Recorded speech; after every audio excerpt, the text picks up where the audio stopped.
Welcome back to Big Time Copywriters in Socks. I'm Kevin Rogers. My guest today is Aaron Gentzler from Seven Figure Publishing. Thanks for being here, Aaron. Thanks for having me. I really appreciate it. Yeah, man. So Seven Figure Publishing is an Agora financial imprint or division. Yes. Tell us about it. Seven Figure Publishing is one of four pieces of Agora Financial. About a year and a half ago, Agora Financial had grown so much so quickly that the business as it was structured at the time kind of became unsustainable. So Joe Schriefer and the rest of the guys who run the company, they made the, in retrospect, brilliant decision to break Agora Financial into smaller imprint pieces. Yeah. Those are the four divisions that exist today, of which Seven Figure Publishing is one. Very cool. Yeah, so it's almost like they're repeating the Agora model in a sense. Right. Agora Inc., the parent company, begun in 1979, grew and grew and grew, fractured out into a variety of smaller businesses over time, of which for many years Agora Financial was one. Right. So yeah, today we're kind of just repeating that same model that the company has used many times over the decades. Brilliant. I love it. And so we were talking earlier about your story, how you came into copywriting. These are always fascinating stories because there is no one path into this world. So yours was simply an ad in the newspaper. Yes, I was spring of 2006. I had just graduated from an MFA program at Johns Hopkins. I needed a job. I was literally on the verge of like losing my health insurance from the school. I had $500 in the bank and I had rent due coming on the 1st. I was sitting in a restaurant eating a sandwich. I was looking at the Baltimore City paper, which is like the free like entertainment weekly. Right. But everybody picked it up, especially like students, because it had a great classified section. Okay. And I saw this ad in the back with that old like Western style, the old wanted posters, right? Like this guy's wanted for like robbing 10 banks and like holding up trains and shit like that. Right. And it was wanted our next $100,000 copywriters, and it described what a copywriter did. Even though I had writing experience, I didn't really know what that meant. I didn't know what that job was. I answered the ad, went in, talked to the copy chief at the time, and like the guy who was like the production manager at the time. Fell in love with the idea. Wait a second, you mean I can come up with ideas? I can read about cool stuff all day, put words on the page, and then we'll test it via email. I'll get read by all these people, and I get to make money at the end of it. Wait, no, this is too great. They hired me, luckily. And I had a really tough 2 years. It took a long time to catch on, and it was more work than I ever could have imagined it would take to get good at it. Yeah. But yeah, answering that ad changed my life, and I'm sitting here today, 13 years later, because of that ad in that newspaper.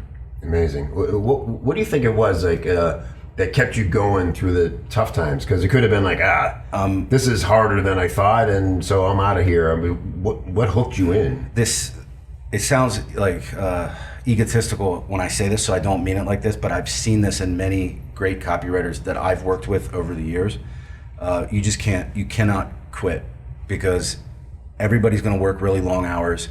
Everyone's going to read all the classics. Everyone's going to attend the best seminars. They're going to make their own connections. You just have to be able to put your heart and soul into a project for a month, 2 months, however long it takes.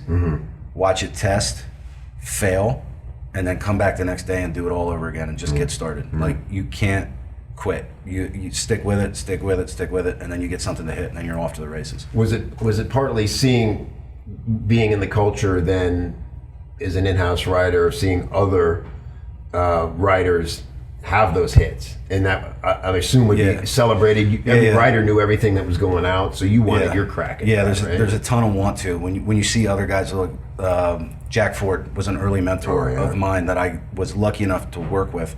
My first big hit on the back end, he was all the Agora writers from all over the world. This was late summer 2008. We were at Bill Bonner's castle, Courtemer, in France.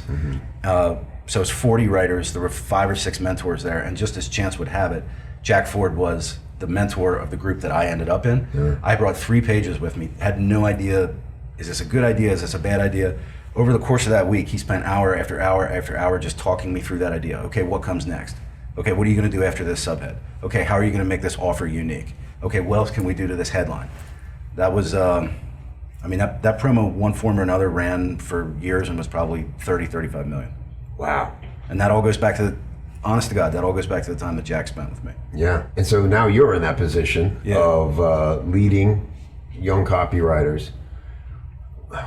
and you know, it's always fascinating to me because there is maybe like a core DNA of sorts. Sure. And I know Joe has spent a lot of time and Sure. money and thought towards sort of identifying the DNA of a high performance copywriter, at least for AF. Yep.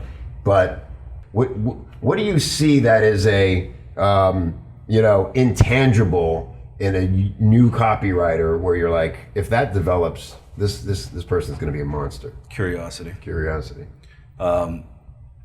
Start with the Drudge Report every morning.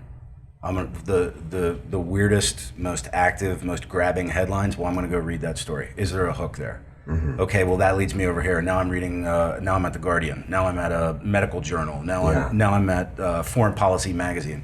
Just that insatiable curiosity of like, what's deeper? Yeah. You keep peeling back that onion of an idea. You find something. You're like, wow, no one's ever said that before. I want to communicate that. And beyond curiosity, competitiveness. Like I said, like that's what it was for me. Like I taught myself the curiosity that it took to succeed in copy. Yeah. But I'm like, the easiest, I've always said about myself too, like the easiest way to get me to do something is to tell me I can't do it. Yeah. Like that's just me, right? Yeah.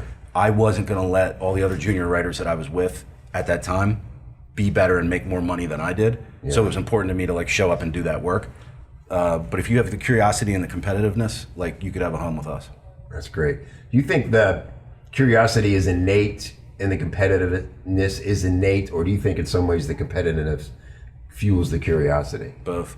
Yeah. Both. When you that's what we're trying to do with junior writers, is find like what's the motivating factors for each young writer, each new writer, that's gonna open that up for them and be like, wow, this is the secret. If I do this, this, and this, follow this process. If it's copyboarding, if it's handwriting promos every morning, if it's building deep seed lists and swipe files, and you know, there's a ton of techniques that we make available to junior writers. Yeah. But we just try to throw as much as we can at them and unlock that's gonna open that up for them and be like, okay, this is how I'm gonna find the big idea.